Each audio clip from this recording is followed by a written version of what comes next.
Hi everyone, my name is Shoba and I am a trained counselor and a coach. And today I would like to talk about how, as humans, we are built for connection and interaction. So, I used to be a really outgoing person by nature when I was younger, and I found it very easy to make friends and build relationships with people wherever I went.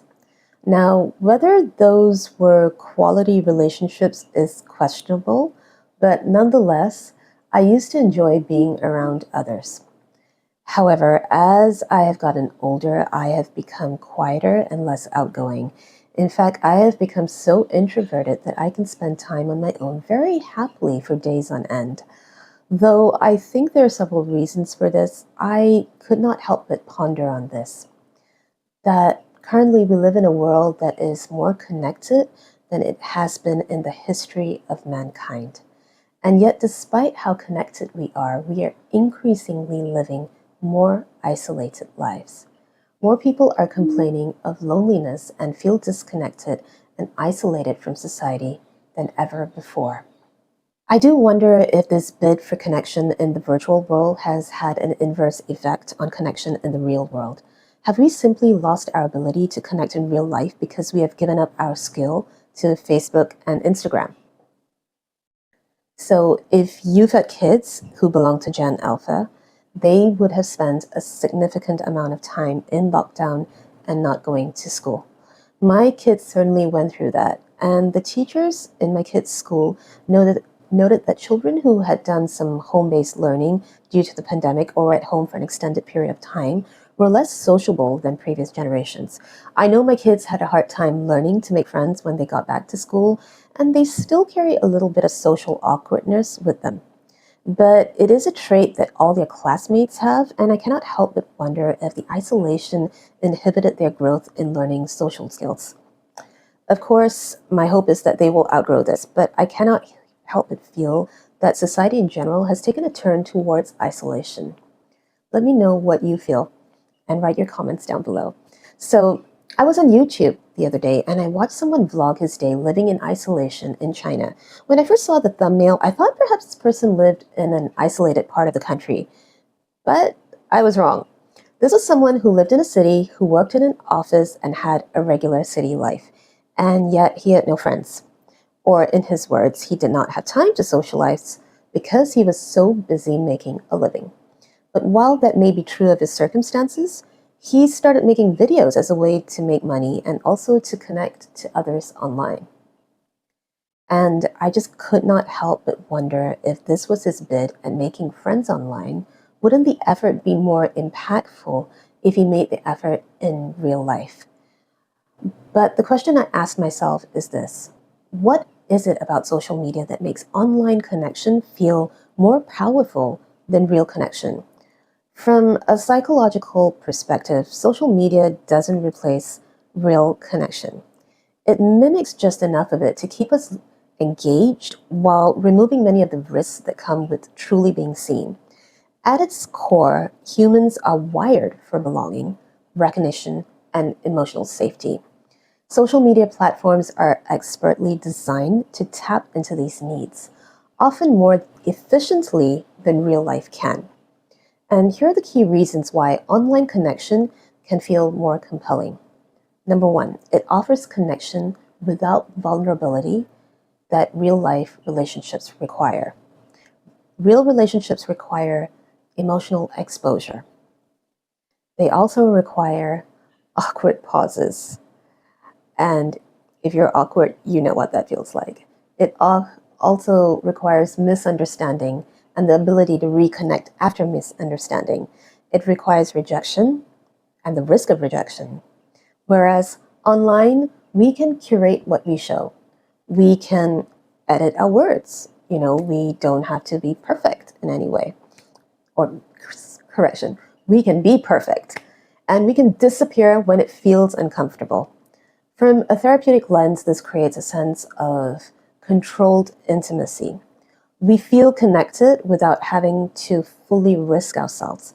For many people, especially those who've experienced relational wounds, this feels safer than face-to-face connection. Number two, it delivers instant validation to our nervous system. Likes, comments, shares, views provide microsignals of acceptance. Neurologically, this cues activates the brain's dopamine reward system, reinforcing the behavior. You post, you receive validation, momentarily you feel connected, and you repeat.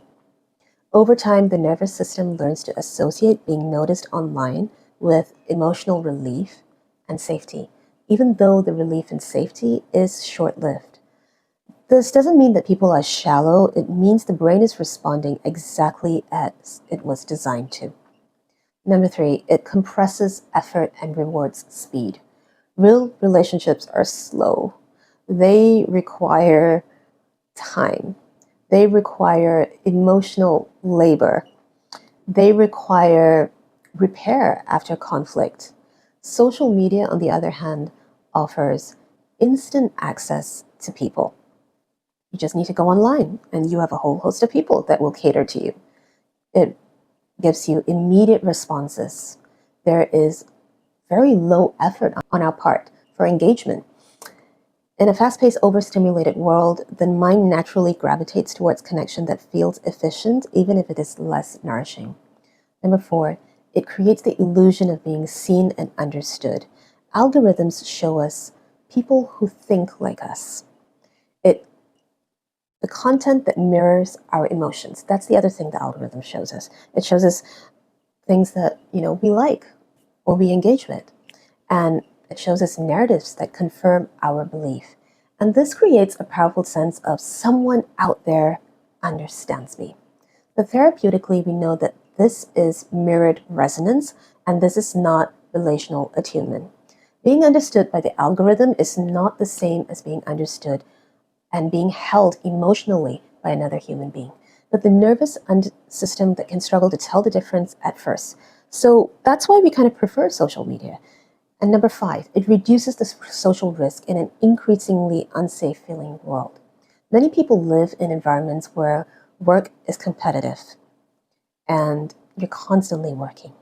Communities are fragmented and families are emotionally unavailable. And that can be very isolating. Also, social norms are extremely uncertain in times like this. In this context, online spaces can feel predictable and manageable. When the world feels unsafe, the psyche seeks controlled environments, and social media offers exactly that. It fills loneliness without resolving it. And from a psychological perspective, this is the most important point. Online connection can soothe loneliness temporarily, but it rarely satisfies the deeper human connection for co-regulation, embodied presence in our lives that we desperately need, and being emotionally felt by another person. Being felt by someone online doesn't quite cut it. And this is why many people feel paradoxically more connected than ever, yet deeply alone. So let's look at a deeper bridge, why real-life connection matters for mental health and how to rebuild it. So at some point, many people realize something unsettling. They're communicating constantly, yet feeling emotionally unseen. They're surrounded by voices, yet alone with their distress. From a psychological perspective, this isn't accidental. Human beings evolved to regulate their emotions together. Our brains and nervous systems are shaped by co-regulation, the calming and stabilizing effect of another person's presence. Facial expressions, tone of voice, shared rhythm, even quiet companionship all send signals of safety to the brain. Online connection can stimulate the mind, but it rarely regulates the nervous system. This is why isolation, even digital isolation, is so strongly linked to anxiety, depression, emotional numbness, and burnout. Improving mental health, then, is not just about thinking differently, it's about relating differently. And that begins by intentionally moving from some of our connection back into real embodied relationships. So Then you may ask, how do we begin rebuilding real-life connection in real life? Well, the answer is in practical, sustainable ways. Understand that discomfort is not danger. One of the biggest barriers to real-life connection is avoidance. Face-to-face interaction can feel awkward. It can feel extremely effortful, especially if you're an introvert like me. It can feel emotionally exposing, and that can be really hard. But from a therapeutic standpoint, this discomfort often reflects underused social muscles, not actual threat. Avoidance strengthens anxiety, and gentle exposure reduces it. The goal is not about confidence, it is to start your muscle of tolerance. So, how do we start? We start with low stakes, repeatable contact. Many people think that connection requires emotional depth immediately. It doesn't. Mental health improves through consistency, not intensity. Start with, for example, a weekly talk with a neighbor, or even a walk, for example, or regular chats with the same cafe start. Remember, we're starting with mini steps, especially if you're an introvert. Attending a class or going for a community group where conversation is optional. These interactions rebuild social safety before emotional intimacy. Or you can let a shared activity carry the connection. For those who struggle with conversation, shared activity is often more regulating than face-to-face talk. This might include things like exercising together, or cooking, or eating together, for example, which doesn't really require you to be engaging in conversation all the time, or even volunteering. Or if you're a student working and studying side by side, you both are engaged in your separate activities, but you're still able to be with someone. And this parallel connection reduces pressure and allows closeness to emerge naturally. Now, the next step is to practice emotional honesty in small doses. Real connection deepens when we allow ourselves to be seen realistically and not perfectly. This doesn't mean oversharing. It means allowing moments like, for example, I've been feeling a bit overwhelmed lately. And being able to tell someone that, or being able to say, I miss having more meaningful conversations. So these micro truths invite reciprocity and strengthen emotional bonds. Number 5 is to replace scrolling time with scheduled human time. The nervous system responds better to predictability than intention. Rather than saying, I'll connect more, anchor connection to your week. A fixed call with a friend at a fixed time. A standing lunch date with someone. And or even like a regular family ritual where you all get together at the same time in a month and do something together. Connection that is scheduled becomes safer, easier, and more sustainable. Allow connection to be imperfect and slow.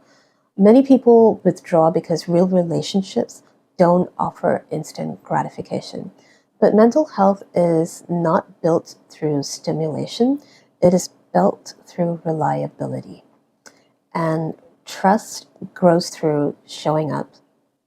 It grows through repairing misunderstandings, as uncomfortable as that may be, and staying when things feel slightly uncomfortable. And these experiences are what the brain needs to relearn safety. So if social media meets the need to be noticed, real-life connection meets the need to be held.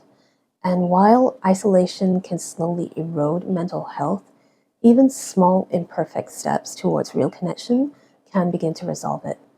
You don't need more people. You need more presence. And every time you choose to move towards embodied connection, you are doing something profoundly protective for your mental health.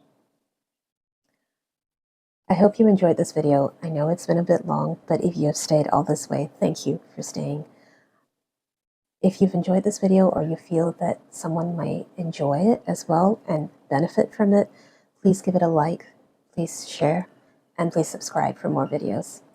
Till the next time, remember to live aligned, live inspired, and keep moving forward one step at a time. Goodbye.